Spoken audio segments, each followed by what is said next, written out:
E aí, nação, beleza? Bora para mais um Papo Rubro-Negro. Semana de data FIFA, né? Elenco principal de folga, mas, ó, por trás das cortinas a coisa tá pegando fogo. Opa, com certeza. É um período que parece parado, mas não é, né? Tem jogador em seleção, reforço chegando, decisões importantes rolando. Exato. E a nossa ideia aqui é justamente essa, dar uma geral nesses bastidores, entender o que tá rolando com o Mengão nesse período e o que isso significa lá pra frente, principalmente pensando no Mundial, né? Isso aí. É um momento chave, cara, tanto para a diretoria quanto para os jogadores.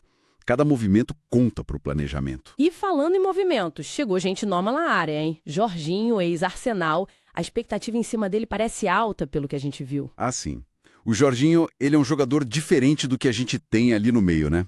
Pelo perfil, é aquele cara mais cerebral, técnico, passe refinado. O famoso 5 com cara de 8, aquele volante que joga Exatamente. tipo isso. Organiza o jogo lá de trás, pensa a saída de bola, isso é bom. Qualifica o passe inicial, que era uma questão, né? É verdade, se falava disso. Mas, por outro lado, não é aquele jogador de tipo assim, intensidade física absurda o tempo todo, sabe? O calendário aqui é pesado. Acho que vão ter que usar ele com inteligência, com parcimônia. Então, a dúvida é se ele chega para ser titular absoluto logo de cara ou mais como uma opção de luxo para rodar o elenco, dar qualidade em momentos específicos. É a tal da dor de cabeça boa pro Felipe Luiz, né? Porque, pô, você tem o Pulgar, tem o Gerson voltando bem, o De La Cruz quando voltar da seleção, o Alan. Nossa, é muita opção boa mesmo. O Gerson que você falou para mim, às vezes é um 8 com cara de 10, né? Sim. E tem até o Léo Ortiz, que é zagueiro, mas tem gente que brinca que podia usar a 10 pela qualidade no passe. O Jorginho entra nessa lógica de oportunidade de mercado, perfil técnico que a diretoria busca. Qualidade pura. Maneiro. Mas nem tudo são flores, né? Teve aquela confusão toda envolvendo o Gonzalo Plata e a seleção do Equador. Que parada foi essa? Pô, essa história foi complicada. O resumo da ópera. Convocaram o cara mesmo machucado, aí parece que teve visita médica lá, meio a revelia do clube. Que isso, cara? Bizarro mesmo. Totalmente. Aí o jogador pediu para ser liberado e, no fim das contas, rolou um acordo para ele voltar. Mas mostra bem essa queda de braço que sempre existe, né? Com certeza. E o que essa situação mostra sobre essa relação clube X-seleção, hein? Reforça o que a gente sempre fala, né? Quem investe, quem paga o salário, quem cuida da lesão é o clube. Mas a seleção chega, convoca quando quer, às vezes devolve o jogador machucado. Lembro do caso do Pedro, anos atrás, que voltou lesionado da seleção, prejuízo enorme. Exato. Foi citado isso.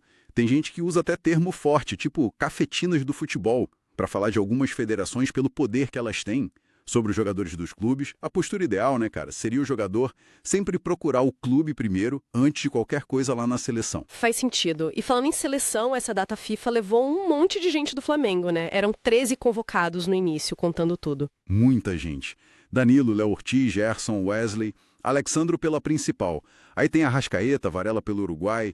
Enfim, um desfalque grande para o dia a dia. E na seleção brasileira principal, estreia do Ancelotti. Expectativa alta, né? Sim.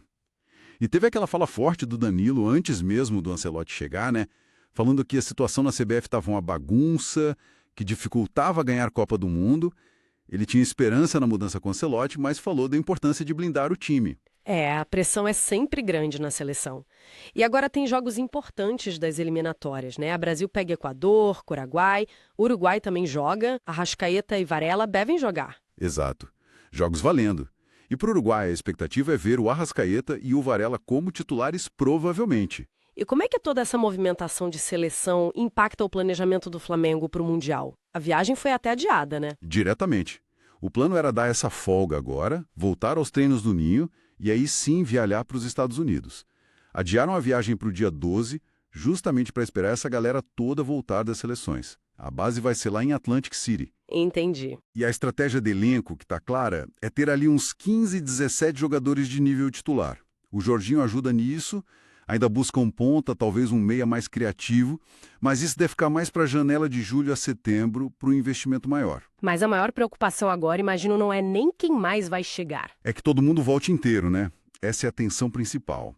Que o Arrascaeta, o Varela, os brasileiros, enfim, todos voltem sem nenhuma lesão. Qualquer problema físico agora seria um baque pesado para o planejamento do Mundial. Resumindo então nosso papo, Jorginho chegou para dar mais toque de bola e controle no meio, o caso Plata escancarou de novo essa tensão com as seleções, tem uma galera importante fora servindo seus países, o que impacta tudo, e o foco total é o Mundial, ajustando o plano para ter todo mundo bem. Exato. E fica a reflexão, com esse elenco cheio de estrelas, como a gente viu, e essa briga constante com as seleções, especialmente em ano de Mundial, qual que é o maior desafio para o Flamengo agora? Gerenciar tanto craque e ego dentro de casa ou proteger esses jogadores das convocações e dos riscos que vêm de fora? Fica aí para a gente pensar.